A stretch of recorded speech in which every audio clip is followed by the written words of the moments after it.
하나님께서 우리에게 주신 말씀은 누가복음 15장 22절에서 24절까지의 말씀, 그리고 31절에서 32절까지의 말씀입니다.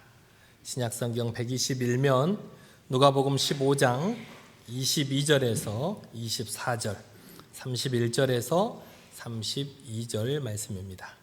성경 봉독 후 호산나 찬양대 찬양해 주시겠습니다. 하나님의 말씀을 봉독하겠습니다. 아버지는 종들에게 이르되 제일 좋은 옷을 내어다가 입히고 손에 가락지를 끼우고 발에 신을 신기라. 그리고 살찐 송아지를 끌어다가 잡으라. 우리가 먹고 즐기자. 이 내 아들은 죽었다가 다시 살아났으며 내가 잃었다가 다시 얻었노라 하니 그들이 즐거워하더라. 계속해서 31절 2절 읽겠습니다. 아버지가 이르되 예 너는 항상 나와 함께 있으니 내 것이 다 내 것이로되 이 내 동생은 죽었다가 살아났으며 내가 잃었다가 얻었기로 우리가 즐거워하고 기뻐하는 것이 마땅하다 하니라. 아멘. 언제 어디서나 몸과 마음으로 또 삶으로 하나님을 찬양하는 저와 여러분 모두가 되시기를 바랍니다. 한 주간 평안하셨습니까? 지난주 어떻게 주님의 내가 잊어먹고 있었던 주님의 은혜와 사랑을 한번 떠올려 보셨습니까? 내가 예전에 이런 큰 은혜를 받았었는데, 내가 예전에 이런 하나님의 큰 사랑을 받았었는데 내가 그걸 잊고 있었지는 않나. 제가 주중에 문자를 몇 개 받아보니까 그동안 잊고 있었던 약속들도 많으셨더라고요. 네, 다시 한번 기억을 되살리시고 하나님과 했던 약속들을 지키려고 최선을 다해서 노력하는 저와 여러분이 되시기를 바랍니다. 저에게 문자들 다 보내셨죠? 웃고 계시는 분들은 보내신 건가요? 안 보내신 건가요?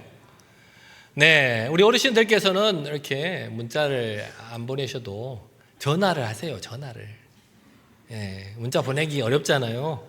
저도 솔직히 이렇게 손가락으로 이렇게 문자 보낼 때 자꾸 오타가 나서 요새 잘 못하겠어요. 컴퓨터로 주로 많이 하는데 우리 어르신들께서는 전화 언제든지 한번 주셔가지고 저에게 말씀해 주세요. 가끔 이렇게 권사님들과 통화할 일이 생기면 미뤄놓은 숙제를 다 하세요. 제가 지난주 거는 이렇게 했고 이번 주 거는 이런 거 했고 그동안 연락을 못 해주셔서 생각만 하고 있다가 목사님과 통화하는 김에 이런저런 그동안의 이렇게 과제들을, 숙제들을, 또 자신의 느낌들을 이야기해 주시는 권사님도 계셨어요.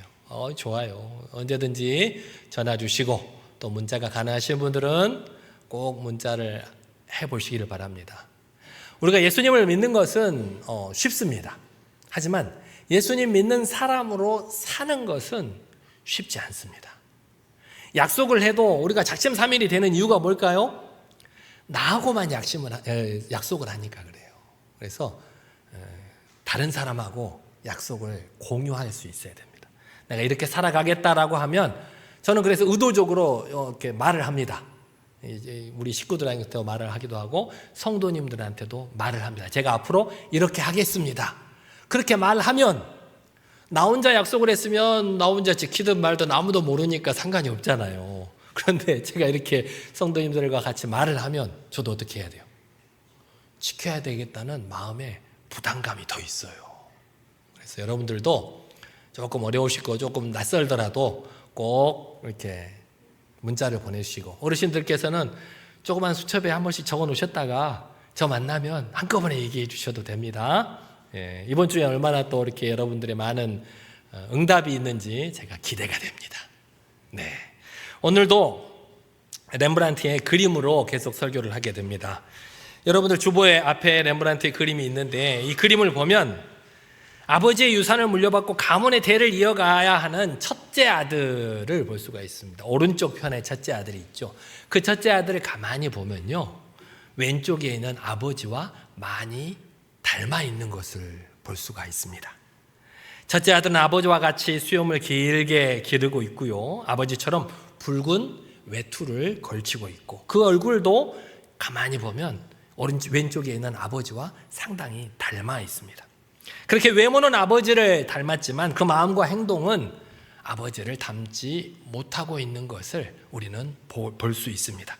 아버지는 고개를 숙인 채 돌아온 둘째 아들의 어깨에 양손을 올려서 이렇게 껴안고 있는 반면 첫째 아들은 꼿꼿이 서서 자기의 두 손을 맞잡고 지팡이를 짚고 그 동생을 이렇게 무표정한 것으로 내려다만 보고 있습니다. 아버지는 둘째 아들을 측은함과 사랑의 얼굴로 바라보고 있지만 첫째 아들은 아버지 유산을 탕진하고 돌아온 그 동생에게 아버지가 잔치를 벌려줬다는 것에 마음이 불편해서 냉담하게 동생을 바라보고 있습니다. 첫째 아들은 아버지의 겉모습을 닮았지만 아버지의 성품을 닮지는 못한 것 같습니다. 첫째 아들은 아버지의 모든 유산을 물려받을 아들이지만 그 아버지가 가지고 있던 그 긍휼의 마음은 물려받지 못했습니다. 그래서 자신 동생이 살아 돌아온 것을 축하하는 그 축하 잔치에도 참여하기를 거부하고 있는 것입니다. 그렇게 둘째 아들은 아버지를 떠나서 무책임하게 유산을 다 탕진해버림으로 탕자가 되었다면 이 첫째 아들은 아버지와 늘 함께 있었지만 같은 집에 살고 있었지만 돌아온 동생을 기뻐하면서 맞이하는 그 아버지의 마음을 이해하지 못하고 원망하고 불평함으로써 마음이 아버지에게서 멀어져 버린 또 다른 탕자가 되어버린 것입니다. 여러분은 이 비유에서 몇째 아들 같으세요? 둘째 아들 같으세요? 아니면 첫째 아들 같으세요? 나는 몇째 아들인가? 퀴즈를 하나 내볼까요? 렘브란트의 그림을 보면 그림에 몇 사람이 있을까요? 그림에 몇 사람이 그려져 있을까요? 우리 빠르신데 여기는 더 알고 계시니까 그렇지만 6명입니다. 잘 보시면 왼쪽 구석에 희미하게 누군가가 그려져 있는 것을 볼 수가 있습니다. 총 6명이 그려져 있습니다. 캠퍼스 구조상 이 그림의 가운데에는 주인공이 없습니다. 그렇죠? 지난주에도 말씀을 드렸듯이 가운데에는 사람이 없어요. 양쪽으로 오른편하고 왼편하고 나눠져 있어요. 그림의 모든 사람들이 누구를 바라보고 있는 것처럼 느껴지십니까? 둘째 아들을 바라보고 있는 것처럼 느껴져요. 그래서 우리는 주인공이 둘째 아들이라고 생각하기 쉬운데 이 그림의 진정한 주인공은 둘째 아들도 첫째 아들도 아닌 아버지가 주인공이라는 것입니다. 아버지가. 그림은 돌아온 탕자를 조건 없이 받아준 아버지, 또 아버지의 사랑에 원망과 불평을 쏟아냈던 그 첫째 아들을 기다리는 아버지에 대한 그림입니다. 아버지. 이 그림의 제목을 그래서 돌아온 탕자가 아닌, 돌아와야 될 탕자가 아닌 기다리시는 아버지라고 이름을 붙여야 될 수도 있습니다. 기다리시는 아버지. 여러분은 아버지를 어떻게 기억하고 계십니까? 우리 교회는 이렇게 대가족들이 많아서 아버지가 지금 이 자리에 앉아 계시는 분들도 많으시죠. 여러분은 아버지를 어떻게 생각하고 계셔요? 아버지 하면 어떤 게 머리에 떠오르실까요? 각자 다 자신의 아버지 하면 뭐 살아계시든 돌아가셨든지 떠오르는 이미지가 있으실 거예요. 근데 우리는 자신이 육신적으로 겪은 그 아버지의 모습, 그것을 하나님께 그대로 적용시키는 경향이 많습니다. 우리가 엄격한 아버지 아래서 자란 사람은 하나님 아버지도 엄격한 분으로 생각하기 쉽습니다. 엄격한 아버지에게는 말도 제대로 잘 못하잖아요. 속 얘기도 제대로 잘 못하잖아요. 그런 분들은 하나님 아버지 앞에서도 속 얘기를 제대로 잘 못해요. 왜냐하면 두려워서, 아버지가 무서워서. 사실 하나님께서는 스스로 선택하신 이스라엘 민족도 멸망시켜 버리실 만큼 굉장히 엄격하신 분이에요. 이방 민족을 대할 때, 전쟁을 할 때는 한 명도 살려두지 말라고 하실 정도로 엄격하신 분이 우리 하나님이시기도 합니다.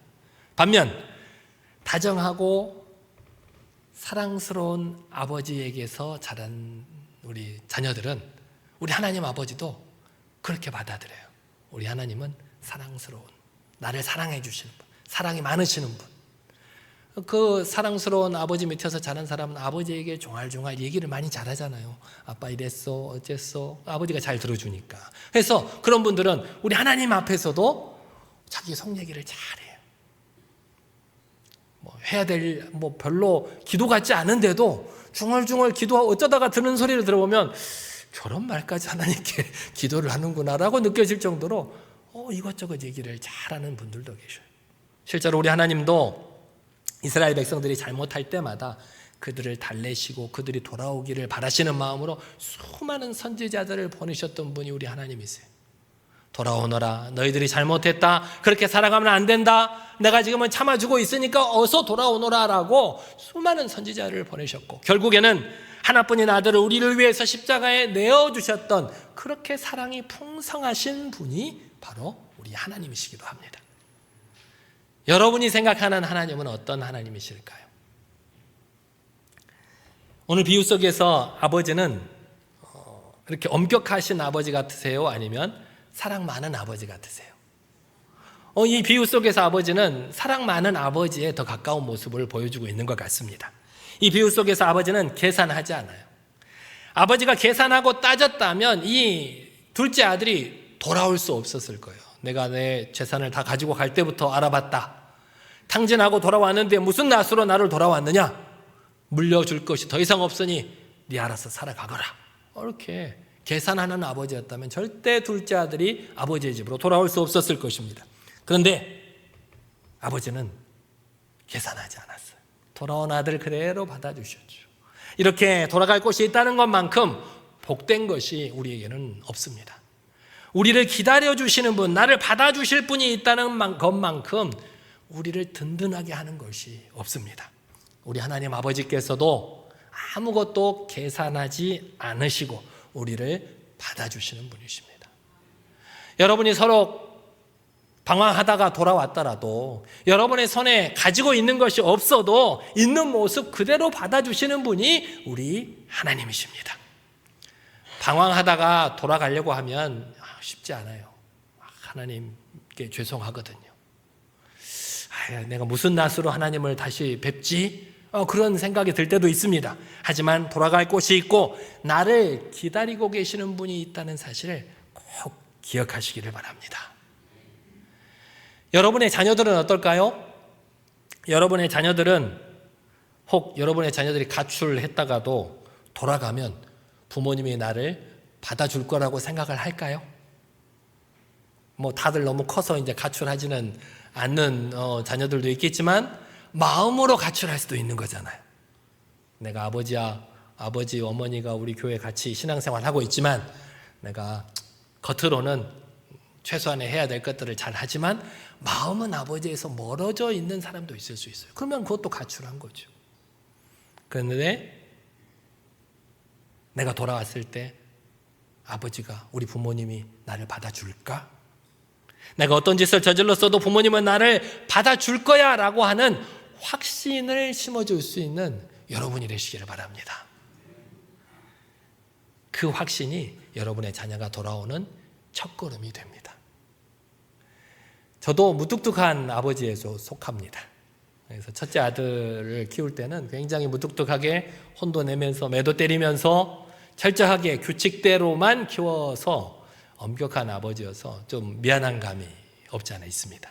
그래서 그래도 또 표현을 잘 못해요. 저도 한국의 대표적인 아버지처럼. 그래서 첫째 아들에게 전화도 잘 안 하고 무소식이면 희소식이지 잘 있겠지, 필요하면 전화하겠지 그러는데, 저도 이렇게 말씀을 증거하거나 이렇게 하면서 좀 그런 마음을 좀 누그러야겠다라고 해서 언제 생일 때 용돈을 항상 엄마한테 다 쓰거든요. 저한테는 이렇게 돈 달라는 소리를 안 해요. 돈 주는 아버지가 아니기 때문에 항상 돈 필요하면 누구한테 연락을 할까요? 엄마한테 연락을 하죠. 엄마에게 전화가 왔다는 것 소식이 들리면 돈 필요한가 보구나. 언제 한 번은 생일일 때 생일날 주는 이렇게 축하금을 제가 주겠다고 집사람한테 얘기한 적이 있었어요. 그래서 저도 마음을 좀 표현하고 싶어서, 그래서 평소에 주는 것보다 제가 더 보태가지고 맛있는 거 사 먹어라 간단하게 이렇게 보냈더니 답을 해주더라고요. 고마워, 잘 쓸게. 이렇게 내 마음을 표현하니까 또 아이들도 그런 마음이 생기는구나. 그래, 비빌 언덕이 되어줄 수 있는, 우리 부모님은 나를 기다려주구나, 언제든지 돌아가면 나를 안아주실 분이구나라고 느껴질 수 있도록 여러분의 자녀들에게도 넓은 마음을 가지고 대해주시기를 바랍니다. 오늘 예수님의 비유 속에 있는 아버지의 모습을 통해서 우리는 하나님 아버지의 사랑을 엿볼 수가 있습니다. 하나님의 어떤 사랑을 엿볼 수가 있느냐. 첫 번째로는 하나님 아버지의 사랑은 자녀들에게 선택의 자유를 주시는 분이십니다. 선택의 자유. 아버지는 둘째 아들이 유산을 요구할 때 아무 말 안 하셨다고 했잖아요. 그런 버릇없는 것인데, 아버지 돌아가시지도 않았는데 아버지 돌아가셔야 빨리 제가 유산 받죠 라고 말하는 것과 다를 바 없는 일인데도 불구하고 유산을 요구했을 때 아버지는 아무 말씀 안 하셨어요. 그리고 유산을 주었죠. 그 유산을 다 바꿔가지고 먼 나라로 떠날 때에도 아버지는 그를 붙잡지 않았습니다. 먼 도시에서 허랑방탕하게 유산을 다 소비해버릴 때에도 그 유산을 다 써버리고 돼지가 먹는 쥐엄 열매가 먹을 것이 없어서 비참한 삶을 살아갈 때에도 아버지는 그 아들을 찾아서 떠나지도 않았습니다. 왜 그랬을까요? 아버지가 둘째 아들에게 무관심하거나 자신에게 순종하지 않았던 그 아들을 사랑하지 않아서가 아니라 그의 선택을 존중해 주었기 때문입니다. 아버지는 어리석은 선택을 한 둘째 아들의 모습에 항상 마음 아파하셨습니다. 그리고 그가 돌아오기만을 간절히 기다리고 계셨던 것이 이 비유 속의 아버지의 모습입니다. 마찬가지로 하나님께서 우리 인간에게 가장 큰 선물을 주신 것이 바로 이 선택의 자유입니다. 하나님은 전능하신 분입니다. 우리가 하나님의 말씀을 어길 수 없도록 하실 수 있는 분이세요. 그렇죠? 우리가 하나님의 뜻대로, 하나님의 법대로 철저하게 살아가도록 우리를 만드실 수 있고 조종하실 수 있는 분이세요. 그런데 그 하나님이 그렇게 안 하셨다는 거예요. 우리가 선택하는 대로 살아갈 수 있도록 자유를 주셨습니다. 그런데 우리가 하는 선택은 좋은 선택만 있어요? 나쁜 선택도 있어요. 나쁜 선택도 있어요. 하나님께 불순종하는 선택도 있어요. 그래서 하나님께서는 불순종하는 선택을 한 우리 때문에 항상 마음 아파하시고 계십니다.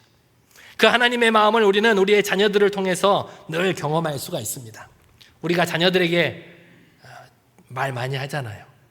애들은 뭐라고 해요? 우리가 말하면 잔소리라고 그래요. 잔소리가 뭐냐면 바른 말을 재수없게 하는 말을 잔소리라고 한대요. 틀린 말이 아니에요. 근데 기분 나쁘게 하는 말을 잔소리라고 한대요. 그러면 틀린 말을 하는 소리는 뭘까요? 헛소리죠, 헛소리. 우리가 애들에게 잔소리를 많이 해요. 틀린 말이 아닌데 애들이 듣기에 기분 나쁜 거예요. 듣기 싫은 거예요.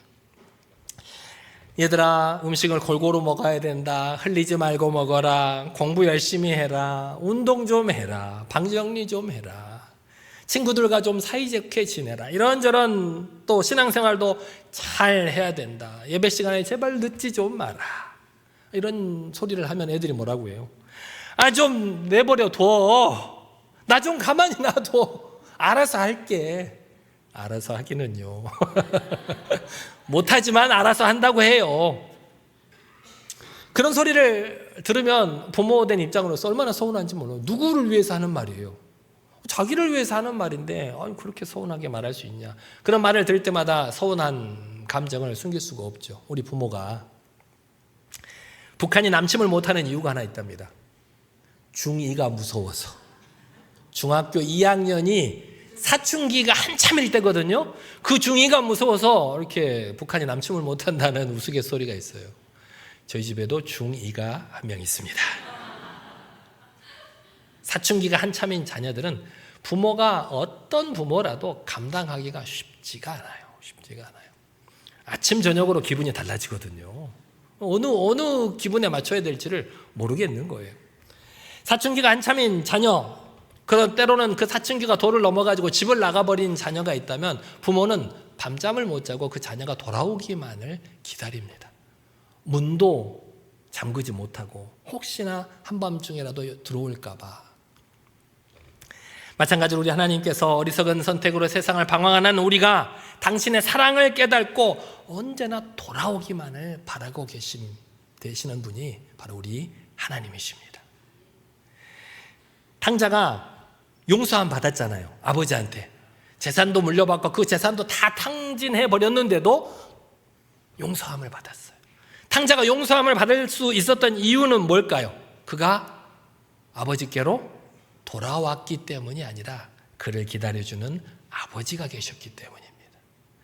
기다려주는 아버지가 계셨기 때문에 용서를 받을 수가 있었다는 거예요. 돌아왔는데 아버지가 계시지 않았다면, 이미 돌아가 버리셨다면 그 아들은 평생 용서를 받을 수가 없었던 거예요. 아버지는 탕자가 돌아왔기 때문에 용서를 해주신 것이 아니라 이미 용서를 해놓고 기다리셨답니다. 이 비유 속에서도 아버지는 언제나 저 지평선 넘어 누군가가 돌아올 수 있는, 그 작은 아들이 돌아올 수 있는 그곳을 바라보면서 기다리고 계셨잖아요. 그 아들의 모습이 보이자마자 불이 나게 달려가서 그 아들을 맞아주시잖아요. 마찬가지로 우리 하나님께서는 우리가 회개해야 받아주시는 분이 아니라 이미 회개하기 전에 이미 우리를 받아주시기로, 우리의 잘못을 용서하시고 우리와 화해하시기로 작정하시고 우리를 기다려주시는 하나님이십니다. 그 하나님의 사랑을 받아들이고 그 하나님께로 돌아가는 여러분들이 되시기를 바랍니다. 또 이 탕자의 비유에서 두 번째 아버지의 사랑은 먼저 사랑하시는 아버지의 사랑을 우리가 엿볼 수가 있습니다. 아버지의 눈은 언제나 어디에 아들이 돌아올지 모르는 그 지평선 너머에 고정되어 있었습니다. 오늘 돌아올까? 내일 돌아올까? 아침에 돌아올까? 저녁에 돌아올까? 언제나 그 아들이 돌아올 수 있는 지평선을 바라보며 있다가 그림자라도 비치면 덜컥 우리 아들이 아닌가. 둘째 아들이 돌아왔을 때 그 먼 곳에 있었지만 그 아들의 모습을 바라보고 가장 먼저 달려가서 맞아주신 우리 아버지가 이 아버지 아니었습니까? 또 큰아들이 불평하고 있을 때 재산을 다 탕진해버리고 돌아온 둘째를 위해서 잔치를 벌려줬다고 불평하고 원망하고 잔치에 들어오지 않고 있을 때 그 큰아들이 집에 들어올 때까지 기다려주시는 아버지가 아니셨어요. 먼저 아버지가 나가서 아들아, 내가 잔치를 베푼 것이 그것 때문이 아니다. 이 아들을, 둘째를 사랑해서가 아니다. 너는 나와 함께 있지 않았느냐.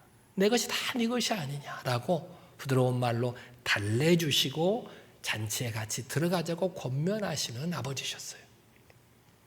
요한복음 4장 10절에 사랑은 여기 있으니 우리가 하나님을 사랑하는 것이 아니요 오직 하나님이 우리를 사랑하사 우리 죄를 위하여 화목제로 그 아들을 보내셨음이라 말씀하셨습니다. 요한복음 3장 16절 말씀에도 하나님이 세상을 이처럼 사랑하사 독생자를 주셨으니 이는 저를 믿는 자마다 멸망치 않고 영생을 얻게 하려 하심이라 말씀하셨습니다. 하나님께서 우리를 먼저 사랑하셔서 독생자를 주셨고 우리가 그 독생자 예수 그리스도를 믿음으로 받아들일 때 우리가 멸망치 않고 영생을 얻게 해 주셨다고 성경은 말씀하고 계십니다. 이렇게 우리 하나님은 우리에게 먼저 다가오시는 아버지십니다. 그리고 먼저 용서하시고 먼저 사랑해 주시는 분이 우리 하나님이십니다. 여러분도 그 하나님처럼 먼저 사랑하고 먼저 용서할 수 있는 여러분이 되시기를 바랍니다. 이 비유에서 또 드러나는 세 번째 아버지의 사랑은 모두를 골고루 사랑하시는 아버지의 사랑입니다. 아버지는 탕자가 되어서 돌아온 둘째 아들을 용서하고 기쁨으로 환영하고 그를 회복시켜 주셨습니다. 다시 한번 아들로 삼아 주셨어요. 그리고 원망과 불평을 쏟아냈던 그 둘째 아들에게는 아니 동생이 돌아왔는데 그럴 수가 있느냐고 야단치지 않고 잔치를 베푸는 것이 둘째를 더 사랑해서가 아니라 죽은 줄 알았던 둘째가 살아서 돌아온 것이 기뻐서 잔치를 벌인 것이다. 너는 나와 함께 있고 내 것이 다 네 것이 아니냐라고 나는 말로 아들에 대한 신뢰를 보여주고 그 아들을 달래주고 있는 모습을 보여주고 계십니다. 사실 성경에는 이런 형제 간의 갈등에 대한 이야기가 굉장히 많이 있습니다. 그 갈등의 중심에는 항상 아버지의 사랑과 인정을 받고 싶어하는 마음이 있어요. 그래서 형제들 간에도 항상 다투죠. 지난주에 말씀드렸던 첫째와 둘째 이론에서도 둘째는 항상 문제를 일으키는 경우 왜 그럴까요? 부모님의 사랑을, 관심을 받고 싶어서, 형에게만 부모님이 잘해주는 것 같으니까 나도 관심을 받고 싶어서 문제를 일으키는 경우가 많다고 했잖아요. 이렇게 항상 형제들은 갈등이 있어요. 인류 최초의 살인이 안타깝게도 이 형제 간의 다툼에서 일어난 살인이었습니다. 가인과 아벨은 하나님께 제사를 드렸는데 하나님께서 아벨의 제사만 받으시고 첫째 가인의 제사를 받지 않으셨습니다. 그러자 질투와 시기에 사로잡힌 첫째 가인이 동생 아벨을 죽이고 맙니다. 가인이 최초의 이 살인이라는 엄청난 범죄를 저지르게 된 이유는 뭘까요? 하나님께서 자신의 제사를 받으시지 않는 것이 마치 하나님은 자신은 사랑하지 않고 자신의 동생만 사랑하는 것으로 오해했기 때문입니다. 우리 하나님께서는 어떤 아들만 사랑하는 하나님이 아니세요. 이 아들이나 저 아들이나 다 사랑하셔요. 여러분들, 하나님 앞에 나와 예배드리고 있는 여러분들만 사랑하는 하나님이 아니세요. 여러분들도 사랑하시고 저 세상에 아직도 모르고 주님을 모르고 방황하는 영혼들도 똑같이 사랑하시는 분이 우리 하나님이십니다. 렘브란트는 이 돌아온 탕자 그림을 몇 주나 몇 달 만에 그린 것이 아닙니다. 렘브란트가 이 탕자를 주제로 해서 그린 그림이 이 하나가 아니에요. 그가 젊었을 때에도 여러 가지 탕자에 관련된 그림을 그렸어요. 그런데 특별히 마지막에 그린 돌아온 탕자는 6년 정도를 구상을 했답니다. 성경 말씀을 보면서 이 둘째 아들, 또 첫째 아들, 아버지 그것들을 보면서 어떤 마음이셨을까를 고민을 했어요. 어떻게 그릴까? 그리고 죽기 전 2년 동안 집중적으로 그렸다고 합니다. 이 그림을. 렘브란트는 캔버스 위에 한 사람 한 사람을 그릴 때마다 그 인물에 대해서 수만 번씩 생각하고 또 자신이 자기가 그리고 있는 그 인물과 자신이 마치 얼마나 유사한 사람인가. 둘째를 그릴 때는 자기가 돌아온 탕자와 같음을 깨달았다고 고백했습니다. 첫째 아들을 그릴 때는 그 첫째 아들처럼 자신이 세상 가운데 살아가면서 부자라고 돈 많다고 가진 것 많다고 교만하고 이기적인 사람이었음을 발견할 수 있었어요. 그리고 마지막에 캠퍼스 위에 아버지를 그리면서는 탕자의 아버지에 대해서, 그리고 인생의 험난한 과정 가운데서 자기 어린 자녀들을 먼저 보내야 했던 그 어린 자식들을 죽음을 지켜보아야만 했다면 아버지로서의 자기 자신의 모습, 그리고 하나님 아버지를 수천 번 수만 번 되새이면서 그 아버지의 사랑이 어떤 것인가를 생각하면서 이 그림을 그렸다고 합니다. 우리는 렘브란트가 그린 이 예수님의 비유를 통해서 우리 자신이 탕자의 삶을 살았던 사람 같고, 또 우리의 모습이 첫째 아들과 같이 교만하고 불평하는 모습이지만 이제 탕자의 아버지를 보고 그 아버지를 닮아야 하고 아버지처럼 되어야 하는 것임을 깨닫는 저와 여러분이 되시기를 바랍니다. 제가 물었잖아요, 설교 처음에. 여러분은 첫째 아들 같으세요? 둘째 아들 같으세요? 우리는 누구처럼 되어야 될까요? 아버지처럼. 레위기 11장 45절 말씀에 이렇게 말씀하고 계십니다. 내가 거룩하니 너희도 거룩할지어다. 하나님께서 이렇게 말씀하신 것은 하나님께서 우리가 그 하나님을 닮아가기를 바라시는 마음입니다. 내가 거룩하니 너희도 거룩할지어다. 내가 사랑을 가지고 있으니 너희도 사랑을 가지고 있기를 원하시는 것입니다. 그렇게 세상 죄를 보고 슬퍼할 줄 아는 아버지를 닮고, 아무것도 요구하지 않는 무조건적인 사랑을 가진 그 아버지를 닮고, 저 세상에 수많은 잃어버린 아들을 기다리시는 그 아들을 닮아가는 저와 여러분 모두가 되시기를 바랍니다. 아버지가 세상적인 눈으로 이 두 아들을 바라봤다면 이 두 아들은 징계를 받아서 마땅한 아들이었습니다. 자신의 유산을 가져가서 다 팔아버리고 무슨 낯짝으로 돌아와 라고 야단을 칠 수 있죠. 첫째 아들에게는 아니 내가 내 아들에게 잔치를 베풀어 주겠다는데 네가 왜 그것을 가지고 불평을 해? 네 동생이 아니야. 네 동생 아니냐라고 야단을 칠 수 있었지만 아버지는 세상적인 눈이 아니라 영적인 눈으로 그 두 아들을 바라보았습니다. 마찬가지로 우리 하나님께서도 세상적인 눈으로 우리를 바라보시는 것이 아니라 영적인 눈으로, 하나님 아버지의 눈으로 우리를 바라보십니다. 그래서 속 좁은 우리를 이해하시고 은혜를 베푸시기를 즐거워하시고 우리를 불쌍히 여겨주시는 분이 우리 하나님이시라는 것입니다. 그래서 우리도 그런 하나님의 자녀가 되기를 원한다면 우리가 육신적인 세상의 눈으로 세상을 바라보는 것이 아니라 하나님의 눈으로, 하나님 아버지의 마음으로 저 세상 가운데 있는 수많은 영혼들을 바라볼 수 있어야 됩니다. 여러분 모두 하나님의 마음을 가지고 하나님의 눈으로 세상을 바라보는 여러분들이 되시기를 바랍니다. 그래서 이번 한 주간 여러분이 노력해 보셔야 될 게, 내가 하나님의 눈으로 세상을 바라보기, 하나님의 마음으로 세상 가운데 누군가를 바라보기. 저에게 이렇게 문자를 보내주시면 됩니다. 제가 하나님의 눈으로 누구누구를 바라봤더니 이렇게 달라져 보였습니다.